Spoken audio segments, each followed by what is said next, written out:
درود بچه، چه خبر؟ من آرمینیتیدا 120 هستم و امروز با یه ویدیو دیگه در مورد موضوع اینکه چگونه بازی‌های آنلاین باعث میشن که شما به اونها معتاد بشین و بیشتر بازی کنین بپردازیم. و خب وقتتون رو نمیگیرم، شروع کنیم.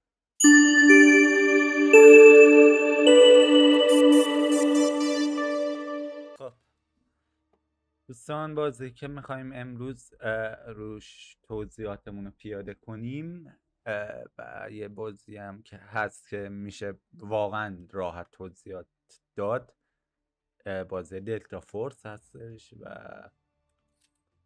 خب ما وقتی میریم تو بازی، خب قاعدتا طبق معمول اول دکمه پلی رو میزنیم، یا خب اول کار بهمون میگه چه مادایی ها میخوایم بریم.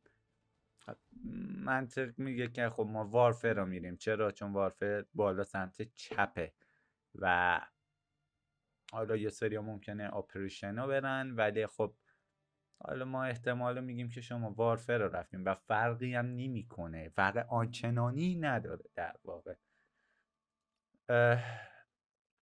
شما یک مچ پلی میدین، اول میرین تو بازی و یک حالت فکر کنم اتک اند دفنس تو لول اول براتون باز باشه که شما اونا پلی میدین، استارت میکنین و میرین تو مچ بازی میکنین، یه نیم ساعت بازی میکنین.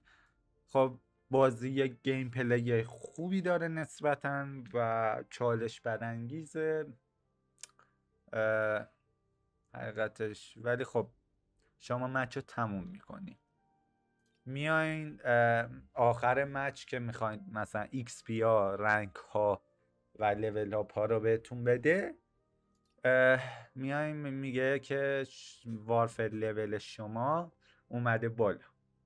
حالا برای اول کار خب 1 و 2 و 3 وارفر لول، اگر شما حالا به احتمال زیاد پوینت زیادی میگیرین تو بازی، حالا نگیرین مهم نیست، بازی اول کار به شما پوینت زیاد میده، ایکس پی میده، ایکس پی زیاد میده. شما تا لول 2 و 3 حتی یا 4 یهو میرین جلو و میگین واو عجب پیشرفتی بود، بازم بازی. آخ جون، تا یه بار دیگه هم بازی میکنین تا آخر مچ که رسیدین به شما رنک نشون میده و یهو متوجه میشین که واو رنک من یهو شد پرایویت آی وی از وی، چه رنگ کاپ خوبی. و خب یه سیستم رنگ کاپ خوبی داره بازی، این که شما به راحتی تمام فقط کافی آقا یه گوشه بشینی کمپ کنی بزنی، میتونی رنگ کاپ کنی، اصلا بری کنولل یا یه هفته بری جنرال اکونولل مثلا. و خب حالا این چیش تحریک ها میزه، خب معلومه. خب شما رنگ کاپ که میکنین میخواین پیشرفت کنین و ذهنتون دنبال اینه که آره دوپامین بهم میدن اگر من بتونم این رنگ کاپ ها انجام بدم. یا میرین جلوتر ریواردا رو میبینین، با گزینه‌های بازی برمیرین، میای این صفحه و میرین جلو میزنین به به اگه برم با تچ رنگ خفنی گیرم میاد، اگر یکی دیگر رو بکشم یا یکی اکانت منو ببینه میگه آخ جون عجب رنگی دارم، پشماش میریزم، مخصوصا اگه تازه کار باشه. خب این برای مرحله اوله که بازی شما رو جلب خودشون میکنه. دومی مرحله که بازی میاد شما رو جذب میکنه وقتیه که شما حالا دومی یا سومی مچ رو تموم کردی، میای تو صفحه. خب قاعدتا اینجا نمیاد زود استارت رو بزنی، میگی یکم ور برم ببینم آقا چیه این لودت، چیه اپراتورز چیه، و وقتی چیزها رو میبینی و خب قاعدتا حالا یکم با اپراتورز و لودت ور میری. ولی کار اصلی که اینجا انجام میده اینه که ما مربع‌های زرد رنگ رو میبینیم که در وسط اونها یک علامت تعجب وجود داره. بله، و این علامت تعجب و رنگ زرد شما رو یکم جلب توجه شما رو میگیره دیگه به خودش. خب اصلی ترین مورد ایونت که شما میزنین روش و میبینین واو کلی از این زردا، میرین ببینین چیه، میگین آقا حتما یه خبر چرت و پرتی، میرین میبینین خب این اولین چیزی که میگین با خودتون میگین حتما اینا پولیه. ولی خب اگه بزنین تو قسمت ها که براتون زرد کرده میبینین که نه، مثل این که یه سری مأموریت ها به شما داده و شما اینا کلیم حل میکنین و حالا اینا رو کارشو میکنین میزنین نمیدونین چی میشه. خب مثلا نمیدونی اول با این چیه دقیقا مگه اینکه بخونیش و حالا این برمیگرده یه روز دو روز بعد که شما با این مواجه شدین فهمیدین آقا این چی کار میکنه و میگین آخ جون من این کارتا رو میگیرم تا پول در اون بازی بگیرم، یه پول حالا یه ارز که باش میتونم تو ایونت ها بیام مثلا واسه خودم چیزهای خاص بخرم و چیز خاص در مثلا این گانه که حالا از نظر من چیز به درد بخور نیست. میگی واو خب حالا دفعه اول اینا رد میکنی، میگیری رد میکنی نمیدونی چیه، میای اینجا و میبینی بله کلی چیزهای زرد دیگه هم هست، کلیم حالا میزنی میبینی به پوینت میده، اینا میزنی نمیدونی چیه در واقع.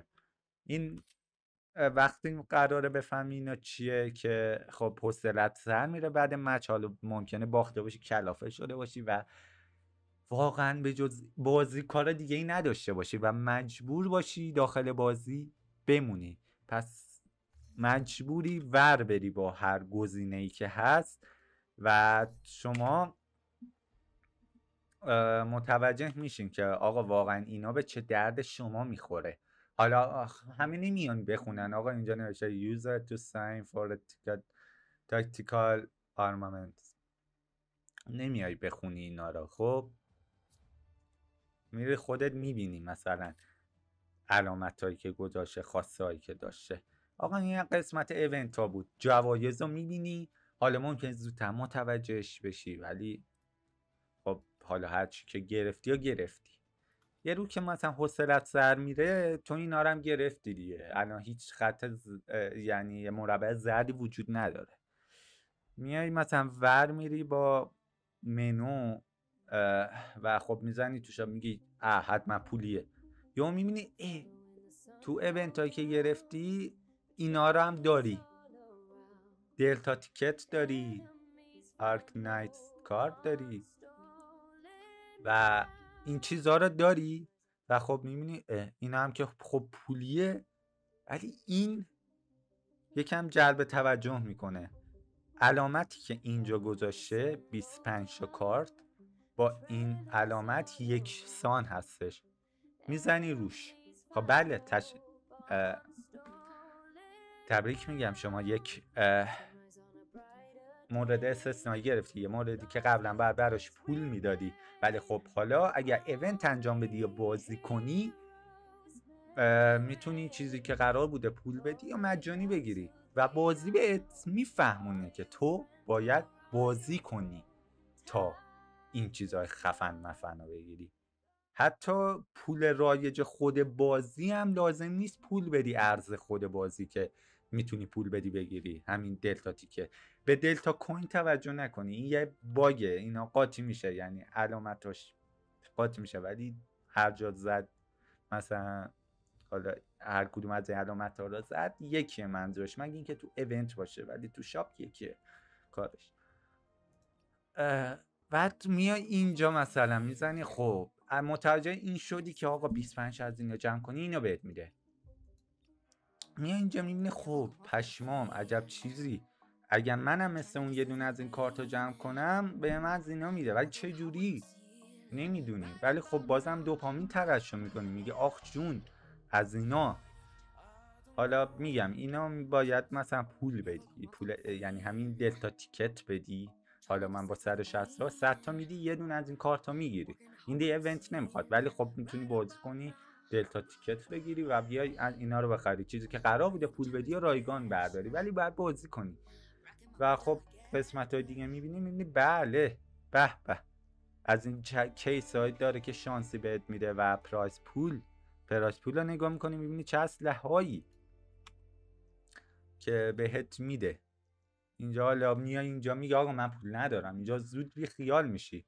مگه اینکه آقا یه کسی باشه که مهم نباشه، یا آقا ایرانی نباشی، یا اگر ایرانی هستی پول داشته باشی مثلا تو استیمت. حالا من خودم خب پول دارم، ولی خب CS2 بازی میکنم که حساب میفروشم. مثلا میای میبینی پشمام اینا زده مثلا 79 پنی و میگه جالبه. اما خب قاعدتا سمت اینا نمیری وقتی چیزا دیگه رو دیدی، میای بیرون. خب ما یه مربع زرد دیگه داریم میبینیم دیگه، درست؟ بله. و میایم توش، حالا ممکنه به شما یه اسلحه داده باشه، اسلحه رو میبینین خب بی اهمیت رد میشین یا همونجا اپلایش میکنین که انتخاب شده باشه. میاین مثلا همچین جایی میاین اینجا میبینی اینجا یک گذاشته، مثلا برای اینکه صفر گذاشته، مثلا اوپن رو میزنی میبینی بله یه دونه از اونها که شما تو استور دیدین اینجا میتونی باز کنی، هم کلید داری هم یه دونه از این داری. خب اینم بعد بازی کنی تا بهت بده. حالا اینم بهتون میگم الان چه جوری. اینا بر رنک بازی کنی، یعنی هر چیزی که مثلا ایونت اگه پلی بدین نو مریت حساب میشه، رنک بهتون نمیده. ولی اگه چیزای دیگه بازی کنین مثلا این بهتون رنک میده.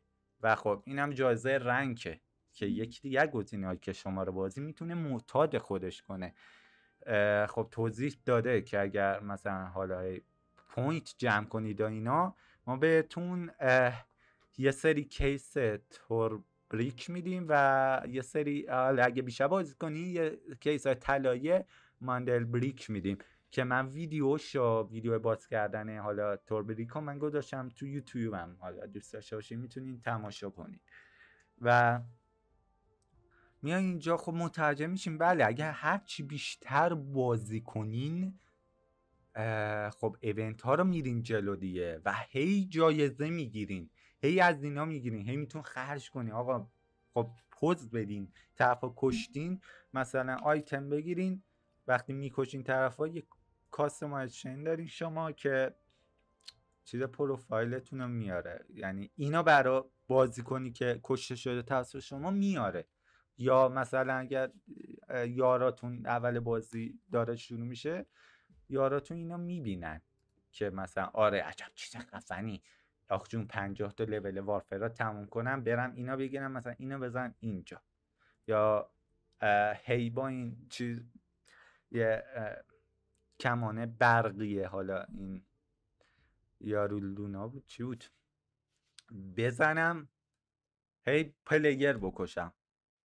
مخصوصا وقتی که خود گیم پلی بازی یه چیز بیشتر اعتیاد آوره. وقتی شما به یکی دمیج میدین، حالا مثلا با این چیز برقی، کمان برقی، وقتی پرت میکنی یه جا مدام به یک حالا یه سری دمیج میده، ضرب در میاد وسط، یه چیزی میاد وسط صفحه، یه چیزی ضرب در مانندی که میگی واو امتیازم زیرش مینویسه، بازم بیشتر پشمت میریزه. خب میگی دارم موفق میشم قطعا. هم وقتی هم که میمیرن یه صدا تیق این زنگ پخش میشه و خب تو اینجوری بیشتر خوشحال میشی.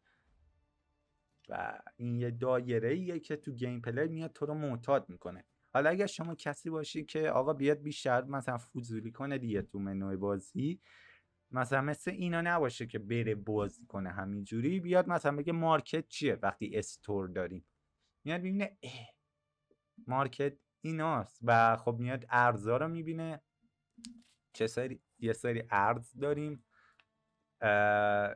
یه ارز جدید البته داریم به جز خود استور. میاد میبینه آقا میگه واو اینا چیه الان مثلا. خب حالا نمیان خیلی ها همین اول کار پارچ رو بزنن، ولی خب حالا الان اول کار یا وسط کار که الان بهتون توضیح میدم میاین پارچه میزنین. ها چه جوری؟ شما میاین اون کیس ها که گرفتین رو جمع کنین باز میکنین، درست؟ یه سری به شما یک سری آیتم میده در واقع. مثلا من الان یه دونه از این سارا این دراور دارم و یه دونم مثلا از این چیزا دارم، کینگدومز دارم، اسپکتر سپتر نمیدونم چی نمیشه، از اینا دارم و خب کنجکاو میشم میرم داخل مثلا خود کالکشنم، خب و نگاهشو میکنم میبینم 4 ماهی که دارم فقط 2 تاشونو گذاشتم، اونم لژندری. چشم میخوره به آیدی کروما پترن اورنامنتس و میبینم بله SAA و قاعدتا طبق معمولم عددی که این بالا به عنوان آیدی نوشته شده که اگر بازیکنی باشین که تو مارکت اینا بوده متوجه میشین این احتمال دراپ شدنش برای شما ما بوده و تعدادی که برای شما چیز شده، یعنی شما نفر 27301 بودین که اینا گرفتیم و اینا نگاه میکنیم میگی پشمام چه چیز بالی، احتمالا میتونم بفروشم، درست؟ میای اینجا میخوای بفروشیش، خب مثلا اینجا پارچه میزنی، حالا قیمت اولیه میبینی چه همه اسه، خب میبینی خب اگه میخوای ارزش داشته باشه باید اس باشه، ولی تو از تو اس ای میای میگردی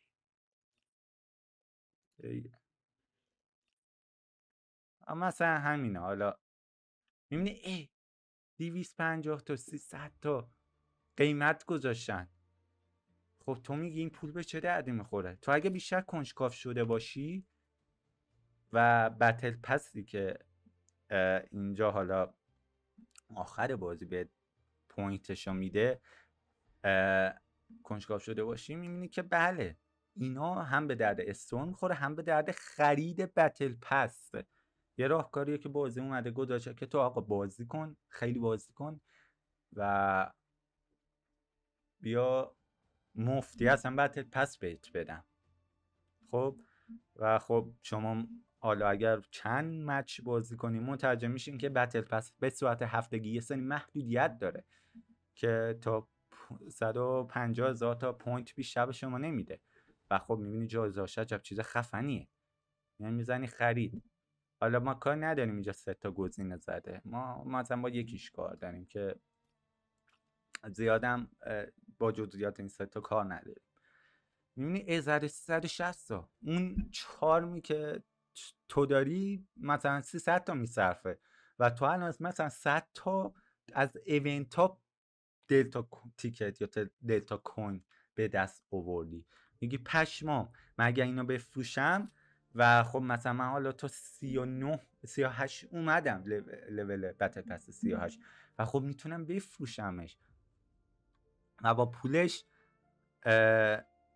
بیام بتل پس بخرم و این همه جایزه رو بردارم. حالا جایزه علامت گذاشته شده، یعنی اگه شما فقط وارفرش رو بخرین اینا مثلا تو 34 بهتون میده، اگه اپراتورز رو بخرین اینا فقط بهتون میده، یعنی اینا نمیده. اگه میتونین دوتاش هم بخرین این جزئیاتش بود، مثلا آلموز خب که حالا دی بسایی به خود طرف داره، فاصله قیمت زیادی هم ندارن. خب اول کارم به تخفیف داده دیگه، خب میخواد سریعا شما تحریک بشین که طبق معمول ممکنه تحریک بشین، مثلا اگر 4 داشته باشین که شما بتونید تو مارکت بفروشین بعد رایگان پول مفت به جیب بزنین، پولی که شما براش باید مثلا واسه یه بتل پس یه تقریبا مثلا آقا یه 4-5 دلار بدین، 4-5 دلار پول بدین و 4-5 دلار با 15 ساعت داخل مچ بودن میتونین رایگان به دست بیارین، درسته؟ ولی خب چیزی نیست که بتونین خارجش کنین و به صورت نقد به دست بیارین، مگه اینکه یه سری اشخاص باشن که بخوان اکانت ازتون بخرن، ولی خب اون یه موضوع جداست. و اینجا به قیمت ها ما نگاه میکنیم و متوجه قیمت ها میشیم که میبینیم 79 پنی زده، 3 پوند و 90 پنی زده، 7 پوند و 79 پنی زده و قیمتاشو یه جور زده که مثلا به 9 گذاشته دیگه، 49 90 که مغز ما اینا زیاد نمیدونه، یعنی نمیرسونه به آخر 78 پنی و 90 78 پوند و 90 پنی ها نمیرسونه به 79 پوند. خب حالا نمیرسونه به 78 پوند که خالی باشه، ولی میگه خب اون 90 پنی چیزی نیست، میاد 78 پوند رو میبینه مثلا و میگه آخ جون 8100 تا بهم میده و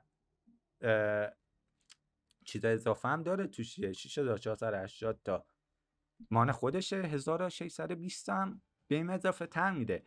و یه نکته جالبی که داره هرچی اینا رفتن جلوتر 60 320 750 میبینین که جایزه‌اش بیشتر شده، این 50 تا بیشتر شده و این 130 تا بیشتر شده، هی رفته بالاتر و شما خب ناخودآگاه یه حساب کتاب میکنید یه همجوری و خب بیشتر تحریک میشی، میگه واو خب من چیزی که مفتی میتونم به دست بیارم پس میتونم بازی کنم دیگه، چرا پول بدم، بازی میکنم.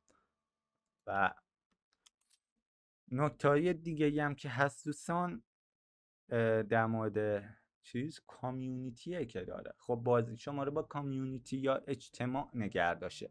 مثلا خب ما اگر اینجا بیایم میبینیم ایرانی زیاد هست، خب ما رو انداخته تو سرور خاورمیانه، عرب، ایرانی، روسی و حالا یه سری انگلیسی هم صحبت میکنن و خب این اجتماع باعث شده که یه سری افراد به خاطر دوستانشون بیشتر بمونن داخل بازی و بیشتر هم جایزه بگیرن و خب طبق معمول دوست، جایزه، پوینت‌های بیشتر و پول مفت داخل بازی شما را وادار به بازی کردن بیشتر میکنه، مخصوصا اگر ایونتی که بگه تو امروز یه لاگین ساده بزن من فلان جایزه رو بهت میدم، یه لاگین بزن مثلا بنده میام مثلا بهت یه پوینت میدم که شما چی کار میتونی کنی، ارزم به حضور شما که بزن نشونتون بدم،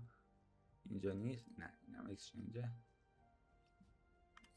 یه پوینتی بهت میدم که مثلا همین پوینت کارت رو میبینی، کوپن رو اینا بهت میدم، شما میای تو این صفحه و خب پیداش میکنی، بقیه عادتا پیداش کن دیگه، میگردی و میبینی آخشون مثلا یه اسلحه رو گذاشته، پرایس پول کجاست؟ خب این 3 نقطه است احتمالا کوچیک گذاشتش، حالا من گرفتم یه بیشترش، ولی خب اینو میبینی میگی وای پشمان پسر عجب چیز خفنی و میبینی که بله ایونت ها به 2 تا یا 3 تا یا زود به زود کوپن میدن، میگه خب من وایسم که 10 تا بگیرم جان که یه دونه بگیرم و این باعث میشه که شما هی بازی کنین تا 10 تا کامل کنین.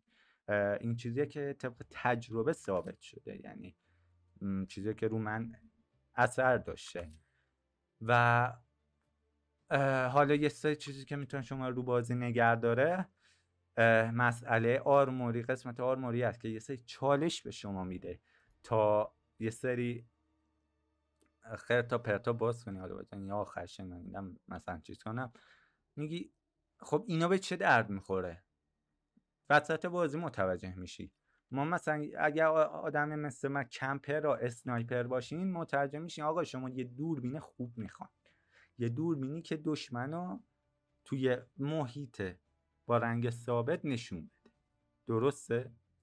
اینجوری واسه این اگر بیاریم میبینیم که دوربین یه حالتی داره، میبینیم یا این میبینیم دشمنو به یه حالت خاصی نشون میده و خب آدم تنبلیش میگیره بعضی وقتا، میگه آخ جون من اینا میخوام، میبینی قفله و وقتی که هم قفله نوشته آرموری، وقتی هم بنویسه آرموری میری تو آرموری میبینی اینجا میتونم من بگیرمش.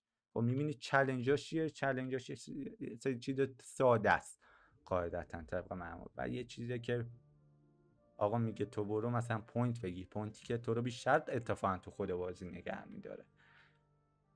و این بود از کل مسائلی که میتونه شما رو داخل بازی نگه داره و معتادتون کنه به بازی.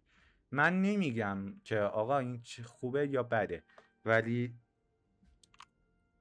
چیزی که هست، مسئله‌ای که هست اینه که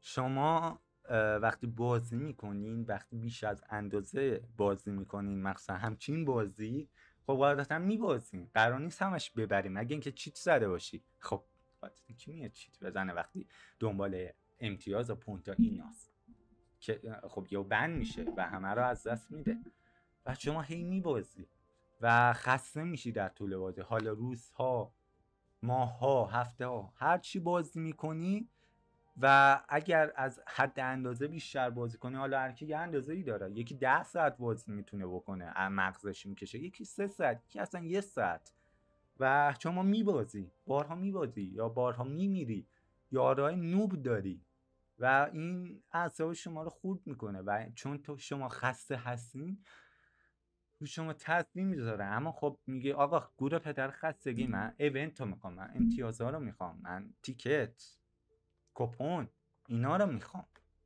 و اینجوری میشه که شما به راحتی هم معتاد یه بازی آنلاین خاص شدین و هم سر اون بازی اعصاب خودتون رو خورد کردین. پیشنهاد من اینه که اگر دیدین یه وقت اعصابتون توی بازی خورد شد، حتی اگر هر امتیازی میداد از بازی بیاین بیرون، مهم نیست، اهمیت ندین. تا یه ویدیو، یک گیم پلی دیگه شما رو به شیطان میسپارم.